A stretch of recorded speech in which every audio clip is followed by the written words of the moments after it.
Oh, hello there, little guy. How's it going? Hello. I'm kind of hungry. Got any food?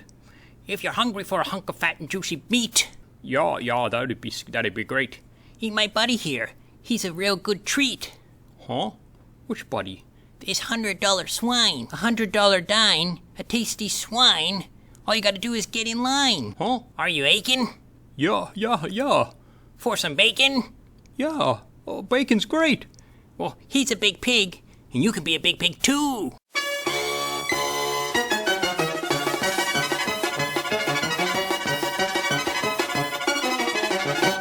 Hello, welcome to CEAZOR Snack Sandwich. Today we're taking a look at xyFINANCE. Now I came across this project in a tweet some time ago. I don't know who tweeted about it, but somebody did. And I had put it on my list and I kind of neglected it, and now I've decided to take a look at it today. This is kind of a Matic Monday video because it does interact with Matic. It's pretty interesting. It's called a cross-chain swap aggregator and cap efficient liquidity. So let's just look at the first part, cross-chain swap aggregator. This is basically defines what it is, but what does that mean? I'm going to go into the app. So you click here, go into the app, and I'm going to show you kind of what's going on, and then I'm going to tell you what happens under the hood with a flowchart. So let's say I'm on Ethereum right now, and I have, let's say, some token. I will just randomly choose any token that I happen to have. So let's go to Ethereum and let's just choose this balancer token here, this dust here. And let's say I wanted to sell some balancer tokens and I wanted to go to Polygon and I wanted to get some, let's say, some Aave on Polygon, right?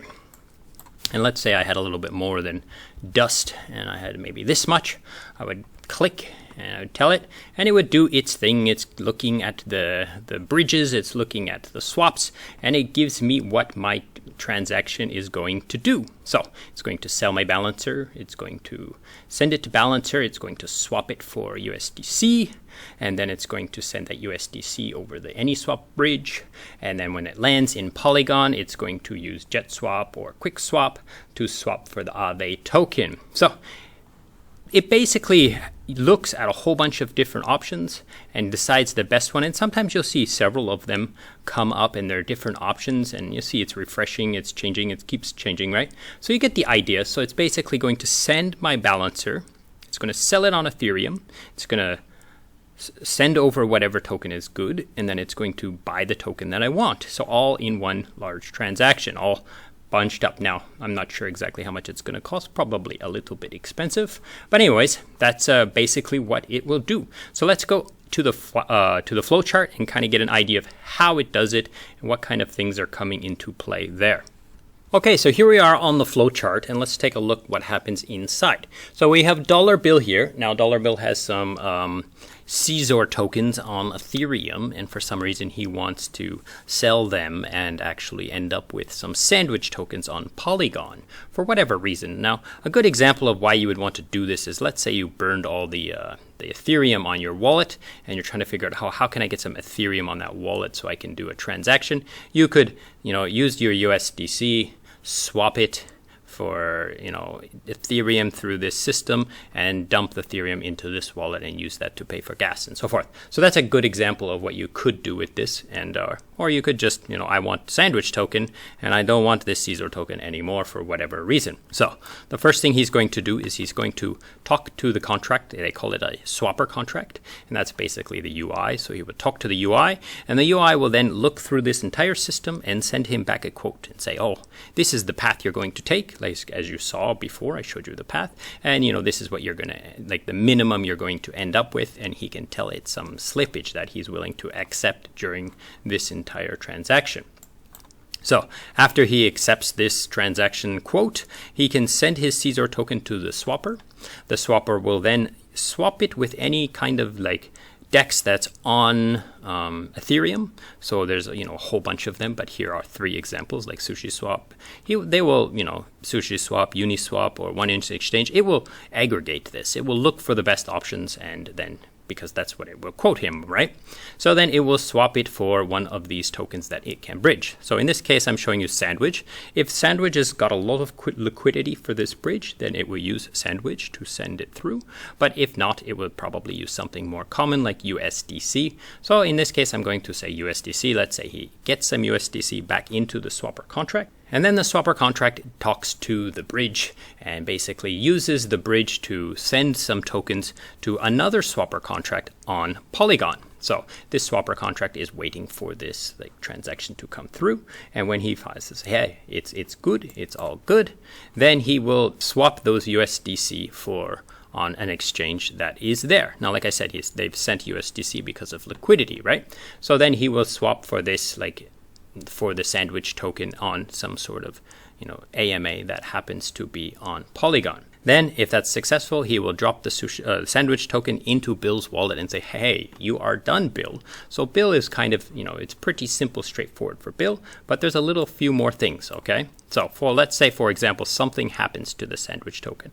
Maybe the Sandwich token, during this bridging of this token, the Sandwich token just skyrockets in value past his slippage acceptance, and then it will say, hey, no, I can't make that swap anymore. So then it will give him the USDC instead. So this is something you have to understand, and you have to be okay with that. And then when you have the USDC in your wallet, then you can decide when is a good time to actually use this USDC to buy a Sandwich. So you have to look carefully at which token is being bridged across in this case, because you might end up with that token in your wallet. Now, after he drops the token into his wallet, he's going to talk back to the bridge and say, hey, yeah, everything went okay. And then this guy's going to claim those, the XY protocol will be able to say, okay, we are all good, and it will send the tokens all inside, and everything will be closed down. Now, there's another player inside this that is not actually open yet, because I think they are supplying this liquidity themselves through some investors and so forth. But what they're going to add is another player, and these are the liquidity providers. They call them the Y pool players. Now, what the Y pool players is, they'll be like, hey, I've got USDC. I want to give my USDC on this side of the swaps.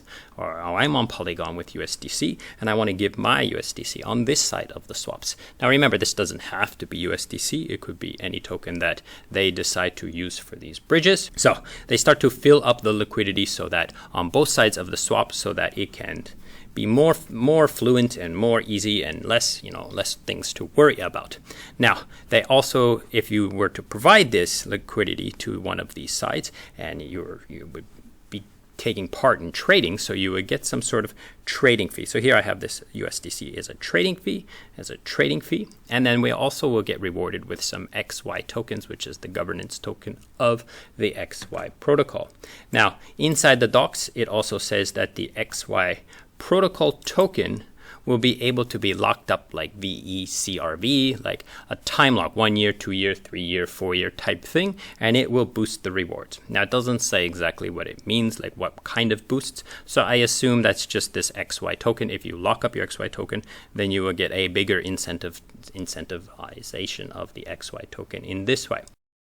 Now, I know this can kind of come across as a little bit confusing, but you think of it this way. This is a DEX aggregator, so it's going to look at all the different DEXs and make swaps for you, as well as a bridge aggregator. So it's going to look at the different possible bridges and use the best one for you that's the fastest and the cheapest and so forth.